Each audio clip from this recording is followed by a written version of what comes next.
Hello, my dear students. Hello, welcome to Smart Class Institute. I am Sunil Kumar Yadav, SKY, Faculty of Chemistry for NEET, JMain and J Advance. Smart class institute के इस platform में आपका स्वागत है। दोस्तों, आज हम discuss करने वाले हैं carbon and its compound chemical bonding से रिलेटेड क्लास 10 का ये एक इम्पोर्टेंट टॉपिक है और बोर्ड एग्जाम के पॉइंट ऑफ व्यू से मैं आपके लिए इम्पोर्टेंट क्वेश्चन बताने जा रहा हूँ। लास्ट मोमेंट है आपका, जिस समय आपका एग्जाम बहुत नज़दीक है, इसीलिए अभी समय है एक एक मोमेंट का आपको अच्छे से बेहतरीन इस्तेमाल करने का, है ना। एक एक मोमेंट का आप बेहतरीन इस्तेमाल करें। Each and every moment is the most precious gift given by God to everyone. प्रत्येक क्षण मानव को परमात्मा द्वारा दी गई सबसे बड़ी पूंजी है और इसीलिए उसका बेहतरीन इस्तेमाल करें आप और इस लास्ट मोमेंट पर अपना 100% दें, ठीक है। और जो होगा अच्छा ही होगा, ज्यादा सोचना नहीं, सिर्फ करना है। ओके,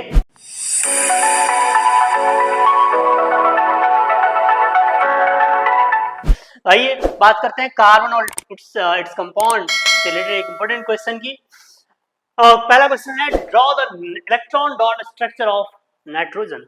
नाइट्रोजन का इलेक्ट्रॉन डॉट स्ट्रक्चर बनाना है आपको, तो आइए बनाते हैं इलेक्ट्रॉन डॉट स्ट्रक्चर नाइट्रोजन का। आपके साथ साथ मेरे साथ साथ आप बनाएं।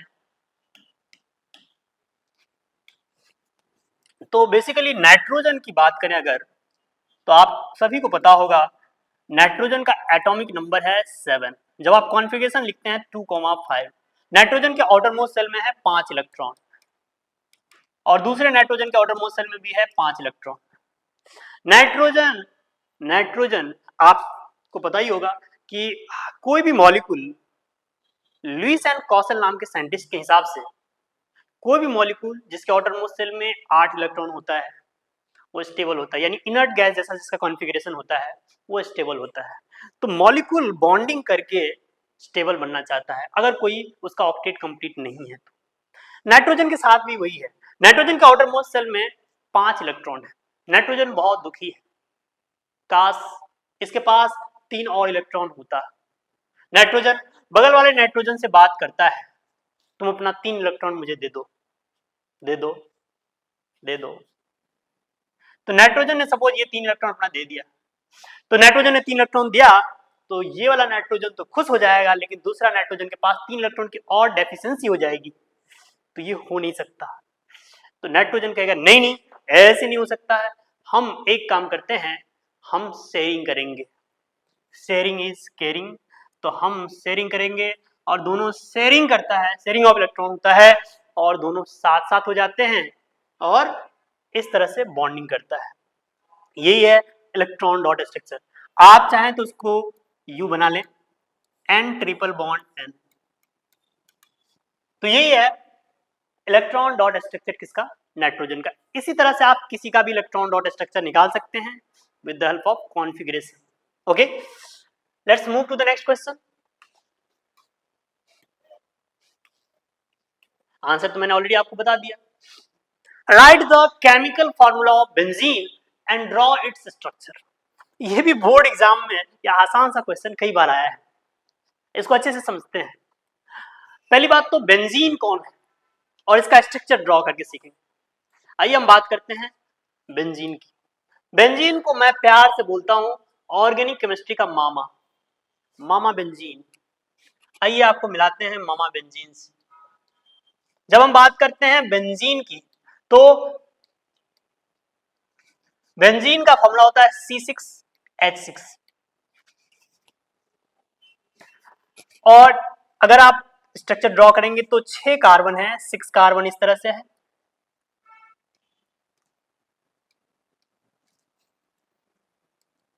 इस तरह से।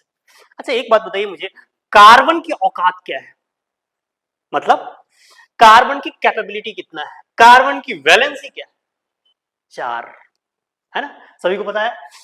कार्बन अपने जिंदगी में सिर्फ 4 बॉन्ड बना सकता है, कभी भी 4 से ज्यादा बॉन्ड नहीं बनाएगा, नहीं बनाएगा, नहीं बनाएगा। 4 बॉन्ड और सिर्फ 4 बॉन्ड बना सकता है मैक्सिमम। कैसे? तो कार्बन की कॉन्फ़िगरेशन लिखे तो 2,4 होता है क्योंकि एटॉमिक नंबर 6 है, ऑर्डर मोस्ट शेल में 4 इलेक्ट्रॉन है, यानी ये 4 बॉन्ड और बनाना चाहता है ताकि इसका ऑक्टेट कंप्लीट हो जाए। तो यहाँ पे जब बेंजीन का स्ट्रक्चर ड्रॉ करने लगेंगे तो हमारा कोशिश होना चाहिए कि हर एक कार्बन 4 बॉन्ड बनाए। अब सबसे पहले क्या करेंगे, 6 मेंबर्ड कार्बन का रिंग बना लेंगे। उसके बाद क्या करेंगे, उसके बाद अल्टरनेट करके double bond, doubly bond singly bond, doubly bond singly bond, doubly bond singly bond, यानी अल्टरनेट डबल और सिंगल बॉन्ड बना लेंगे, है ना। Double bond single bond, double bond single bond, double bond single bond, इस तरह से बना लिया। अब आप देखिए हर एक कार्बन ने ऑलरेडी 3 बॉन्ड बना रखे हैं, तो और कितने बॉन्ड बनाएंगे वो, एक और बॉन्ड बना सकता है वो। तो अब क्या करेंगे, इसके साथ हाइड्रोजन जुड़ जाएगा, हा हा हाइड्रोजन हाइड्रोजन हाइड्रोजन हा हा करके जुड़ जाएगा। और इस तरह से आप देख सकते हैं यहाँ पर 6 कार्बन है और 6 हाइड्रोजन इस तरह से लिंक होता है, और यही स्ट्रक्चर जो है, इसी स्ट्रक्चर को क्या बोलते हैं, बेंजीन। तो यही स्ट्रक्चर क्या है, बेंजीन का स्ट्रक्चर है। अच्छा, बेंजीन का स्ट्रक्चर को आप चाहें तो आप ऐसे भी बना सकते हैं। अभी जो मैंने स्ट्रक्चर ड्रॉ किया था, इसके अलावा आप इसको ऐसे भी बना सकते हैं।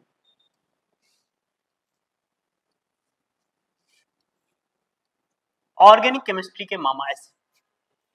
अब क्वेश्चन है कि ये ऐसा क्यों बना ले। अच्छा हाँ, लेकिन ये हायर क्लास में आप पढ़ेंगे कि ऐसा स्ट्रक्चर क्यों होता है, ये रेजोनेंस की वजह से होता है। एक्चुअल में जो आपने देखा बेंजीन में अल्टरनेट पाई बॉन्ड है, अल्टरनेट डबल बॉन्ड है, double bond single bond double bond, alternate करके जो है वो ऐसे रोटेट करते रहता है, घूमते रहता है बेंजीन के अंदर, घुमड़ाओ घुमड़ाओ घुमड़ाओ, ये लगातार अल्टरनेट पाई बॉन्ड जो है रोटेट करते रहते हैं बेंजीन रिंग के अंदर, डीलोकलाइज होते रहते हैं। इसी को हम बोलते हैं रेजोनेंस। इस फेनोमेना को बोलते हैं रेजोनेंस। अभी आपको ऐसा दिख रहा है, कुछ देर के बाद जो है ये पाई बॉन्ड का लोकेशन कुछ यूं यूं हो जाएगा, यूं यूं। और इसको ऐसे ना बना करके हम ऐसे भी रेजोनेटिंग स्ट्रक्चर हम इसका जो बनाए हैं, ये दोनों रेजोनेटिंग स्ट्रक्चर है और ये इसका क्या है, रेजोनेंस हाइब्रिड, ठीक है। और इसी को हम ऐसे भी बना देते हैं। कुल मिला के सीधी बात करें तो अगर क्लास 10 बोर्ड एग्जाम में आपको जो क्वेश्चन आएगा तो आपको जो मैंने पहला स्ट्रक्चर ड्रॉ किया था वही बनाना है। अगर आपके पास टाइम कम हो, जल्दबाजी में हो, तो आप कम से कम ये वाला स्ट्रक्चर ड्रॉ करके आ जाएंगे। पर आपको बता दें कि जो रियल स्ट्रक्चर होता है बेंजीन का वो यही है, रेजोनेंस हाइब्रिड वाला, इसको बोला जाता है रेजोनेंस हाइब्रिड, और रेजोनेंस हाइब्रिड ही बेंजीन का रियल स्ट्रक्चर होता है। ओके, आइए बात करते हैं नेक्स्ट क्वेश्चन के बारे में। नेक्स्ट क्वेश्चन है, what will you observe on adding a 5% alkaline KMnO4 solution drop by drop to some warm ethanol taken in a test tube. Write the name of the compound formed during the above chemical reaction. पहली बार तो आपको जानकारी में ये होना चाहिए कि KMnO4 होता क्या है, KMnO4 करता क्या है, KMnO4 क्या है। KMnO4 होता है OA OA OA OA बोले तो ऑक्सीडाइजिंग एजेंट ये क्या है, ऑक्सीडाइजिंग एजेंट, यानी एक पावरफुल ऑक्सीडाइजिंग एजेंट होता है, powerful powerful powerful oxidising agent. तो KMnO4 एक पावरफुल ऑक्सीडाइजिंग एजेंट है। अगर इसका रिएक्शन कराते हैं इथेनॉल के साथ तो क्या होगा, इथेनॉल का ऑक्सीडेशन होगा और ऑक्सीडेशन करके रिएक्शन करेगा। अब रिएक्शन हम आपको दिखाते हैं और इसमें करना क्या है, पहले तो प्रोडक्ट क्या बनेगा उसके बारे में बात करना है। Right the name of the compound form during the above reaction. तो इस केस में जो रिएक्शन होता है KMnO4 का, तो इस तरह से जब आप इथेनॉल का रिएक्शन कराते हैं एल्कलाइन KMnO4 के साथ, एल्कलाइन मतलब बेसिक KMnO4 के साथ, तो एसिटिक एसिड बनता है। अब इसमें क्वेश्चन में आपको बोल दिया है 5% एल्कलाइन, स्लाइटली एल्कलाइन है, 5% एल्कलाइन मतलब हल्का सा बेसिक है ना, लेस बेसिक है ना। तो बेसिकली जब हम रिएक्शन कराते हैं इथेनॉल का KMnO4 के साथ तो रिएक्शन का प्रोडक्ट बनता है एसिटिक एसिड। अब समझिए बात, हुआ क्या है यहाँ पे, इस रिएक्शन में हुआ क्या है, कैसे हम याद रखेंगे, भूल जाएंगे तो गड़बड़ हो जाएगा, भूलना बिल्कुल नहीं है। मैं आज आपको बता रहा हूं, आपको याद रहेगा अच्छे से, बस आप याद रखिएगा। केमनोफोर जो है ये है ऑक्सीडाइजिंग एजेंट।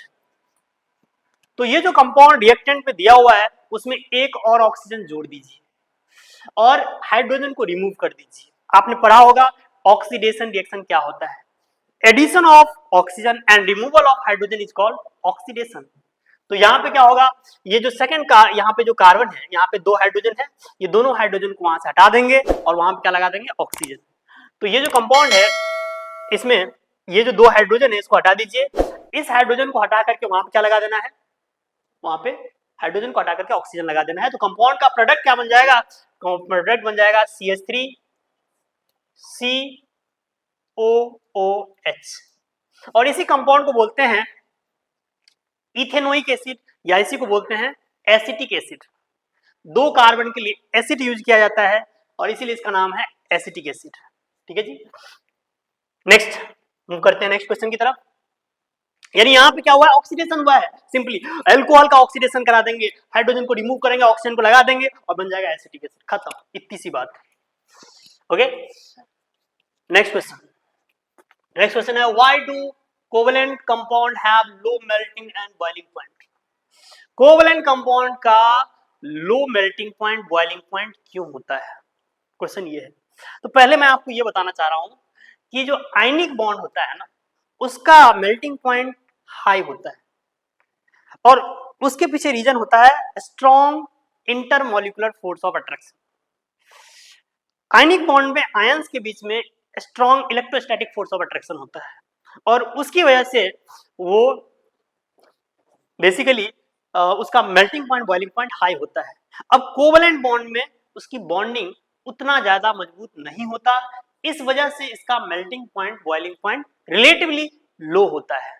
ओके, तो इसमें बेसिकली याद क्या रखना है कि अगर पूछा जाए कि कोवेलेंट बॉन्ड का melting point boiling point low क्यों है तो क्या बोलेंगे, weak intermolecular force of attraction.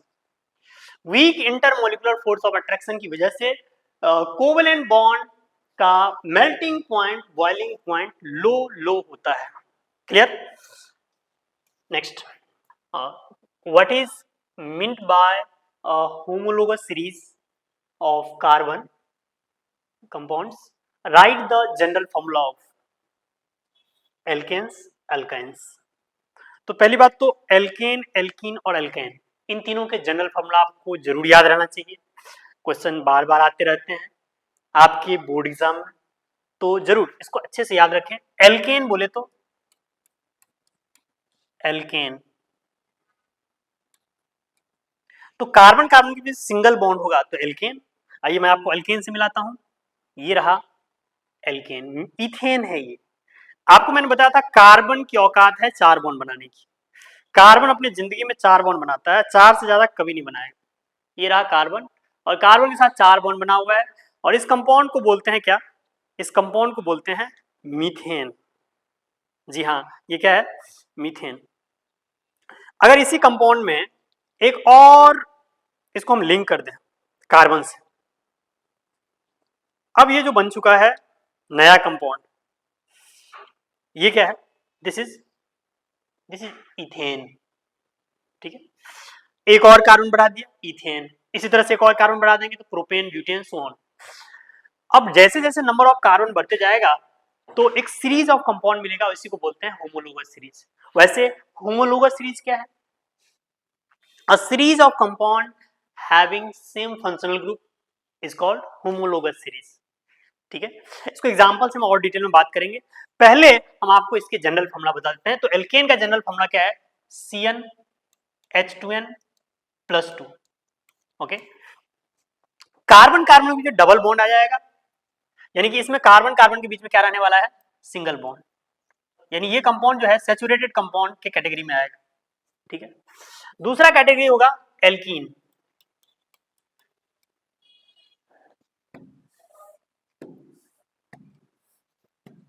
तो एल्कीन का जो कैटेगरी है, एल्कीन, एल्कीन का फॉर्मूला क्या है CnH2n,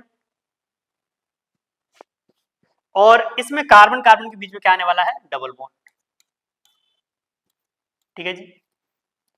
नेक्स्ट अल्काइन, और इसका जनरल फॉर्मूला होता है CnH2n -2। ओके, तो एल्केन का जनरल फॉर्मूला CnH2n +2, एल्कीन का CnH2n और अल्काइन का CnH2n -2। ओके, तो ये रहा आपका एल्केन, ये रहा एल्कीन, और ये है आपका अल्काइन। अल्काइन में कितने बॉन्ड, कार्बन कार्बन के बीच में 3 बॉन्ड होता है, तो कार्बन कार्बन के बीच में 3 बॉन्ड है तो अल्काइन, कार्बन कार्बन के बीच में 2 बॉन्ड है तो अल्कीन, और कार्बन कार्बन के बीच में सिंगल बॉन्ड है, सिंगली बॉन्ड है तो क्या होगा, एल्केन। तो ये बेसिकल है इथेन, ये है इथीन, और ये है इथाइन। ओके, चलिए आगे बढ़ते हैं। अच्छा, बात कर रहे थे हम होमोलोगस सीरीज के बारे में, और हमने जनरल फॉर्मूला तो चलिए बता दिया, तीनों का जनरल फॉर्मूला क्या है। हालांकि आपसे पूछा गया था एल्कीन और एल्काइन का जनरल फॉर्मूला क्या है, तो ये रहा जनरल फॉर्मूला, CnH2n हो गया एल्कीन का और CnH2n -2 हो गया अल्काइन का। हम होमोलोगस सीरीज को एक एग्जांपल से समझते हैं। अब जैसे मान लीजिए अल्कोहल का हमें होमोलोगस सीरीज लिखना है, तो CH3OH, एक कार्बन के साथ अल्कोहल, CH3CH2OH, 2 कार्बन के साथ अल्कोहल, इसी तरह से CH3CH2CH2OH, 3 कार्बन के साथ अल्कोहल, CH3CH2CH2CH2OH, 4 कार्बन के साथ अल्कोहल, एंड सो ऑन। तो अगर कोई कंपाउंड ऐसा है जिसमें फंक्शनल ग्रुप सेम है, बस नंबर ऑफ कार्बन चेंज होते जा रहा है, तो उसी को क्या बोलते हैं, homologous series. What is homologous series? Series of compound having same functional group, series of compound having same functional group is called homologous series. इसी में अगर मान लीजिए अल्कोहल की जगह पे आपने कार्बोक्सिलिक एसिड मिला दिया यहाँ पे, या फिर इसमें एल्डिहाइड लगा दिया, तो एल्डिहाइड का होमोलोगस सीरीज हो जाएगा। इसमें अलग अलग ग्रुप हम लगा सकते हैं।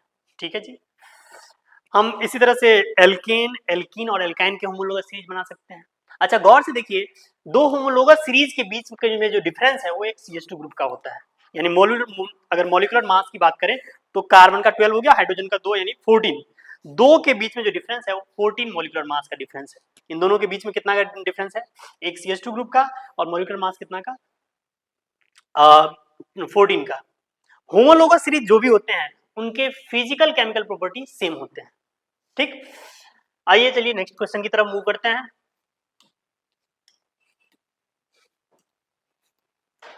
अब ये जो नेक्स्ट पार्ट है वो सोप एंड डिटर्जेंट से रिलेटेड पार्ट है। ये वाला पार्ट से फ्रीक्वेंटली क्वेश्चन आता है, बहुत इंपॉर्टेंट है, इसको अच्छे से आप पढ़ लेंगे, यहां से क्वेश्चन आएगा आएगा आएगा, इसीलिए आप बिल्कुल बढ़िया से पढ़ लेंगे इसको। ठीक है, सोप एंड डिटर्जेंट्स पार्ट्स। एक इंपॉर्टेंट क्वेश्चन है, why soaps are ineffective in hard water. Multiple times ये क्वेश्चन आ चुका है आपके बोर्ड एग्जाम में, और फिर से आ सकता है आपके पेपर में, इसीलिए इसको अच्छे से पढ़ लें आप। हार्ड वाटर में सोप काम नहीं करता, क्यों? दूसरा क्वेश्चन है, why detergent are used in hard water, और दूसरा क्वेश्चन है कि हार्ड वाटर में काम कैसे करता है डिटर्जेंट। इन दोनों क्वेश्चन का जवाब हम समझते हैं। इससे पहले कि क्वेश्चन में जाए, हम आपको सोप और डिटर्जेंट के बारे में बता दें। सोप और डिटर्जेंट क्या होता है? सोप होता है long chain carbon of fatty acid, या कार्बोक्सिलिक एसिड बोल सकते हो आप। A soap is the sodium salt or potassium salt of long chain carboxylic acid. Sodium salt of long chain carboxylic acid को हम बोलते हैं सोप। और अगर जैसे इधर सोडियम लगा हुआ है, यहां पर बेसिकली इसको स्ट्रक्चर के फॉर्म में दिखाएंगे तो आपको समझ में आएगा अच्छे से।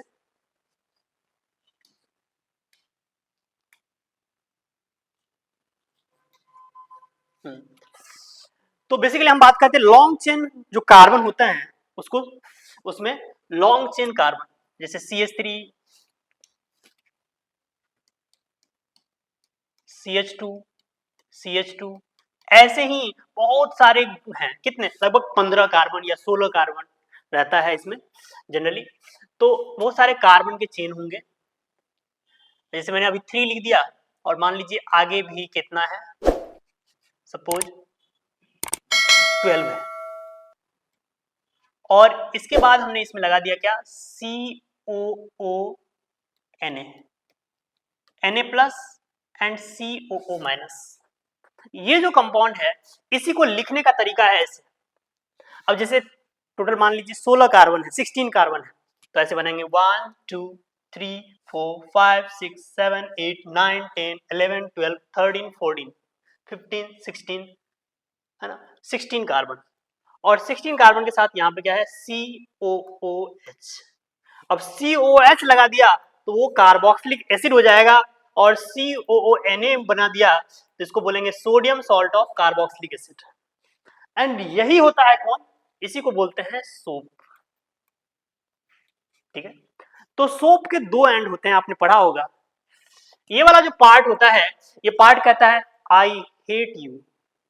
कौन कहता है, ये जो पार्ट है ये हाइड्रोफोबिक नेचर का होता है, हाइड्रोफोबिक।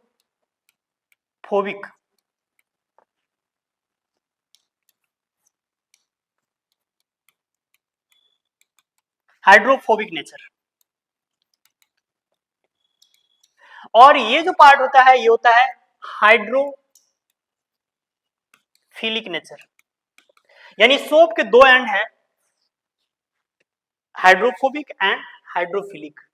आई लव यू, ये पानी को क्या, पानी के साथ अट्रैक्ट करता है, वाटर अट्रैक्टिंग पार्ट होता है, इसलिए इसको हाइड्रोफिलिक पार्ट बोलते हैं।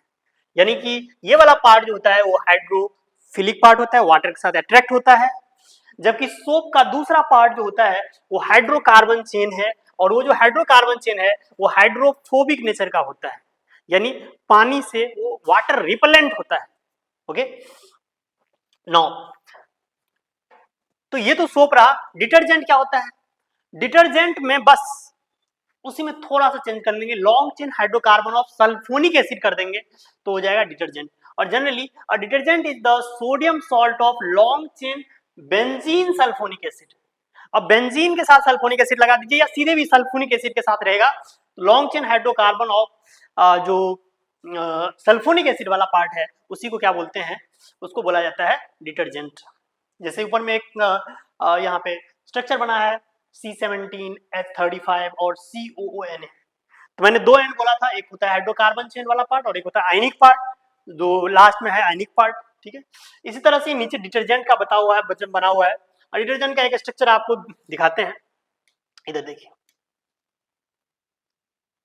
जैसे हमने सोप बनाया था वैसे ही अब सपोज 12 कार्बन का एक चेन बना लेते हैं, 1 2 3 4 5 6 7 8 9 10 11 12। अब इसके साथ एक बेंजीन रिंग जोड़ दीजिए, ऐसे बेंजीन रिंग, और इसके साथ लगा दीजिए sulphonic acid, S double bond O minus Na plus. इसको बोलते हैं sodium salt of sulphonic acid. तो benzene sulphonic acid, this is benzene sulphonic acid, इसको बोला जाता है क्या, डिटर्जेंट। डिटर्जेंट। हालांकि आप ये पूरा स्ट्रक्चर नौ बना करके शॉर्ट में ऐसे भी बना देंगे तो भी चलेगा, कोई दिक्कत नहीं। ऐसे इस तरह का, ऐसे लॉन्ग चेन कार्बन बना देंगे, Na प्लस लिख देंगे, बस खत्म। याद रखिएगा उसमें होता है कार्बोक्सिलिक एसिड, इसमें होता है सल्फोनिक एसिड। ये सोप और डिटर्जेंट में फर्क है। चलिए आगे बढ़ते हैं। अच्छा, सोप और डिटर्जेंट के का एक्शन हार्ड वाटर और सॉफ्ट वाटर के साथ कैसा होता है ये समझ लीजिए। जो सोप है वो सॉफ्ट वाटर के साथ लेदर इजीली देता है, यानी कि उसमें झाग अच्छे से देगा, अच्छे से कपड़े आप साफ कर सकते हैं। सॉफ्ट वाटर के साथ सोडियम सोप जो है अच्छे से काम करता है, अच्छे से झाग देता है, और इसमें कम नहीं आता। स्कम क्या है? वो जो धुंधला पार्ट, जब आप जैसे कपड़े धोते हैं आप और पानी में जो रहता है उसको क्या बोलते हैं? स्कम। ठीक है, गंदीला पार्ट। तो बेसिकली झाग देना ये सब सॉफ्ट वाटर के साथ आसानी से हो सकता है सोप के केस में। हार्ड वाटर में क्या होता है? हार्ड वाटर में कैल्शियम 2+ आयंस होते हैं या फिर मैग्नीशियम के आयंस होते हैं, मैग्नीशियम 2+ आयंस है। और इसी आयंस की वजह से ये क्वेश्चन पूछा भी जाता है कि कैल्शियम 2+ आयन या मैग्नीशियम 2+ आयन की वजह से जो हार्ड वाटर होता है वो सोप के साथ काम नहीं करता, सोप उसमें काम नहीं करता क्योंकि वो लेदर, ये झाग अच्छे से नहीं देता। और इसके पीछे रीजन होता है, it reacts with calcium 2+ ion and magnesium 2+ ions to form insoluble precipitate called scum. What is scum? Scum क्या है? तो सोप जो है, ये क्वेश्चन भी पूछा जाएगा, स्कम क्या है, व्हाट इज स्कम? तो स्कम किसको बोलते हैं? तो जो सोप है वो सोप कैल्शियम और मैग्नीशियम आयंस जो हार्ड वाटर में होता है वो उसके साथ रिएक्शन करके इनसॉल्युबल प्रेसिपिटेट बनाता है और उसको क्या बोला जाता है? स्कम। ठीक है ना? अच्छा, पानी के साथ जो मैं धुंधला बोल रहा था, जब कपड़े आप धोते हैं वो बेसिकली क्या रहता है? वो मिसल्स रहता है। मिसल्स का फॉर्मेशन जो होता है, आपने मिसल्स के बारे में पढ़ा होगा, है ना? कोलाइड सॉल्यूशन बनता है वो। ठीक है, बाकी नेक्स्ट है आपका डिटर्जेंट। जो डिटर्जेंट है वो डिटर्जेंट सॉफ्ट वाटर और हार्ड वाटर दोनों के साथ काम करता है, उसमें ये प्रॉब्लम नहीं है, उसमें इस तरह का रिएक्शन नहीं होता। जैसे कैल्शियम 2+ आयन, मैग्नीशियम 2+ आयन जो हार्ड वाटर में है वो रिएक्शन नहीं करता, किसके साथ? वो हार्ड वाटर के साथ रिएक्शन नहीं करता और स्कम का फॉर्मेशन नहीं होता है। ओके, तो डिटर्जेंट जो है वो डिटर्जेंट जो है सॉफ्ट वाटर के साथ काम करता है, स्कम नहीं देता, और हार्ड वाटर के साथ भी इजीली काम करता है और कम नहीं देता। यानी जो डिटर्जेंट है वो हार्ड वाटर सॉफ्ट वाटर दोनों के साथ काम करता है, जबकि सोप जो है वो सॉफ्ट वाटर के साथ काम करता है लेकिन हार्ड वाटर के साथ काम नहीं करता। Okay, next, difference between soap and detergent. Soap और डिटर्जेंट में फर्क क्या है? तेजी से समझ लीजिए इसको। सोप जो है वो बायोडिग्रेडेबल होता है, जबकि डिटर्जेंट जो है वो नॉन बायोडिग्रेडेबल होता है। ओके, दूसरी बात, not suitable for washing in hard water. Yes, अभी तुरंत बताया मैंने आपको कि सोप जो है वो हार्ड वाटर के साथ काम नहीं करता है, जबकि डिटर्जेंट जो है वो हार्ड वाटर सॉफ्ट वाटर सब में काम करता है। ठीक है, it is suitable for washing in hard water as well. Last है, सोप जो है वो रिलेटिवली वीक क्लींसिंग एक्शन होता है इसमें, सोप में, जबकि डिटर्जेंट में जो है स्ट्रॉन्ग क्लींसिंग एक्शन होता है। अगर अच्छे से कपड़े धोने हो तो डिटर्जेंट का इस्तेमाल कीजिए, सोप से भी होगा लेकिन अच्छे से अच्छा क्लींसिंग एक्शन जो होता है वो किसमें होता है? डिटर्जेंट में। तो ये डिफरेंस है सोप और डिटर्जेंट के बीच में। ये भी आपसे क्वेश्चन पूछा जाएगा, इंपॉर्टेंट क्वेश्चन है, याद रखिएगा। ओके, नेक्स्ट है सोप्स एंड डिटर्जेंट का जो वर्क होता है, कैसे होता है, काम कैसे करता है। जैसे कि मैंने आपको थोड़ी देर पहले बताया था कि सोप के दो एंड, सोप के दो एंड, एक हाइड्रोफोबिक और एक हाइड्रोफिलिक एंड है। अभी जस्ट आपको बताए थे कि इस तरह का आई हेट यू, ये सोप का जो पार्ट है हाइड्रोफोबिक पार्ट, यानी जो कार्बन वाला पार्ट होता है, हाइड्रोकार्बन पार्ट, ये पानी को कहता है I hate you, water repellent होता है। जबकि ये वाला पार्ट जो है वो पानी को कहता है आई लव यू, और ये पानी के साथ अट्रैक्टिंग होता है, यानी वाटर अट्रैक्टिंग पार्ट होता है।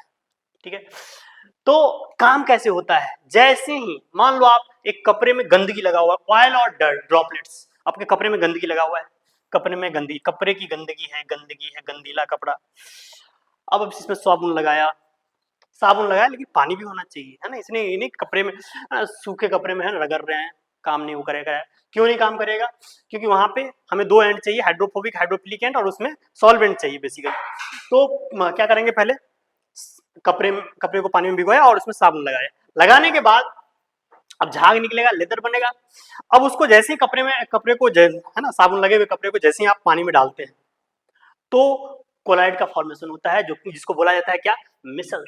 मिसल्स का फॉर्मेशन होता है। ये होता क्या है, जो गंदगी है, गंदगी में होता है हाइड्रोकार्बन, गंदगी में ऑयल वगैरह लगा हुआ है वो क्या है? हाइड्रोकार्बन से बना हुआ है। अब hydrocarbon like dissolve like, hydrocarbon का हाइड्रोकार्बन के साथ अट्रैक्शन। अब साबुन में मैंने कहा था अभी आपको कि दो तरह के एंड है, जो हाइड्रोकार्बन वाला पार्ट होता है ये हाइड्रोकार्बन है, जो हाइड्रोकार्बन वाला पार्ट है वो ऑयल के साथ है, ऑयल भी क्या है? हाइड्रोकार्बन है, तो ऑयल के साथ वो अट्रैक्ट हो जाता है। और ये जो पार्ट है वो आयनिक पार्ट है, जिसमें क्या है COO माइनस Na+। इसका अट्रैक्शन किसके साथ होता है? इसका अट्रैक्शन होता है पानी के साथ। तो जैसे ही कपड़े में लगा हुआ है साबुन, और जैसे पानी में डालते हैं तो इसका अट्रैक्शन पानी के साथ हो जाता है, तो पानी इसको खींच करके बाहर निकाल ले जाता है, और उसी समय गंदगी भी इसके साथ चला जाता है, और इस तरह से कपड़े आपके चकाचक साफ हो जाते हैं।